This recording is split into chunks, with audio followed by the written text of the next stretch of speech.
Je lis du livre de Genèse, chapitre 27, les versets 30 à 34. Le thème, c'est la vérité.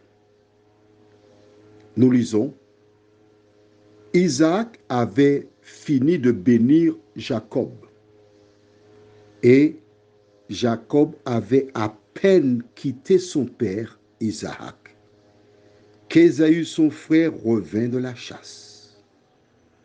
Il fit aussi un mets qu'il porta à son père et il dit à son père, que mon père se lève et mange du gibier de son fils, afin que ton âme me bénisse.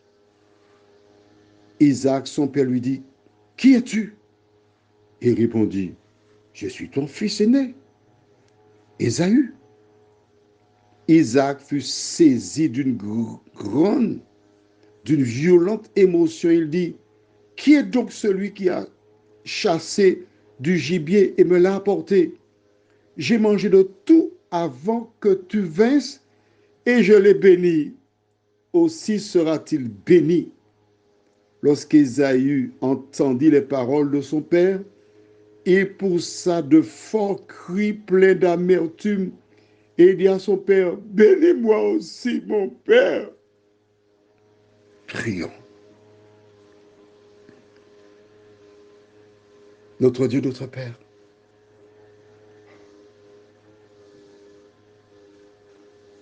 lorsque nous lisons ces versets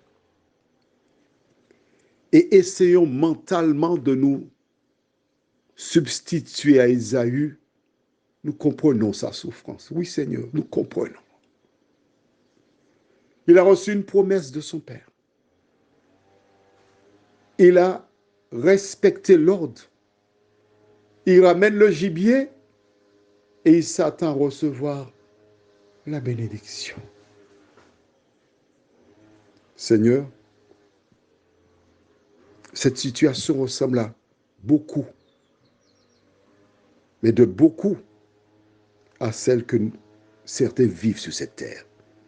Donne-nous, ô Dieu, de mesurer la souffrance de cet homme et de veiller sur nos âmes afin de ne pas reproduire de tels faits, nous t'en prions. Au nom de Jésus, pour ta gloire éternelle. Amen.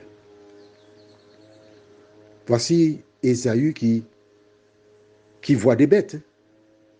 Mais pour la dernière bête de son père, il prend son temps.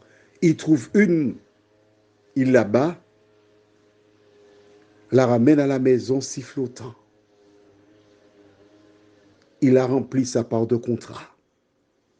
Il la prête, il l'emmène vers son père et nous avons lu l'histoire, tu as vu. Isaac est surpris. Il pose la question, mais qui est venu? Il pose la question, mais au fond, il savait qui était venu. Car rappelle-toi, nous avons vu qu'il avait des doutes. Il avait touché la main, certes, mais il avait dit, c'est la main d'Ésaü, mais c'est la voix de Jacob. Il savait qui était venu. Il ne pouvait pas dire, je savais que c'était Jacob. Il ne pouvait pas dire cela. Ce serait envenimer la situation. Parce qu'Ésaü lui dirait, mais si tu avais dit, pourquoi tu l'as béni? C'était se mettre en difficulté. Mais au fond, il savait que c'était Jacob. Ça me fait penser à l'histoire de Potiphar et sa femme. Quand il rentra, sa femme pleurait, jouant la comédie, lui dit, Joseph est venu pour me violer. Et quand j'ai crié, il a couru, j'ai tenu son vêtement. Il connaissait Joseph, mais il connaissait aussi sa femme. Il ne pouvait pas emmener les deux et confondre sa femme, parce qu'il y a des hommes qui sont imbéciles quand il s'agit de femmes. Ils sont gaga, ils sont prêts à faire n'importe quoi. Mais puisque Joseph représente un danger, puisque sa femme a mis dans sa tête qu'il faut qu'il passe à la casserole, il préféra jeter Joseph en prison. Même esprit avec Isaac. Et voici Ésaü qui crie.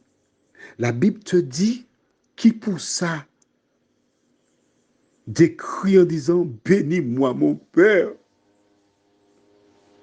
Ces cris étaient forts, pleins d'amertume. Aux Antilles, on dirait il devait enrager.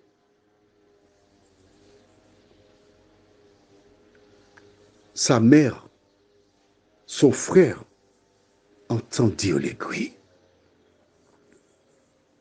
Quelles furent les réactions? Nous verrons cela demain, si Dieu nous prête vie. Alors tu as intérêt à être là pour la suite. Mais toi, imagine, il y a un concours pour changer de grade. Tu étudies, tu es le meilleur, mais il y a une personne qui s'est présentée au concours, mais qui appartient à une société X.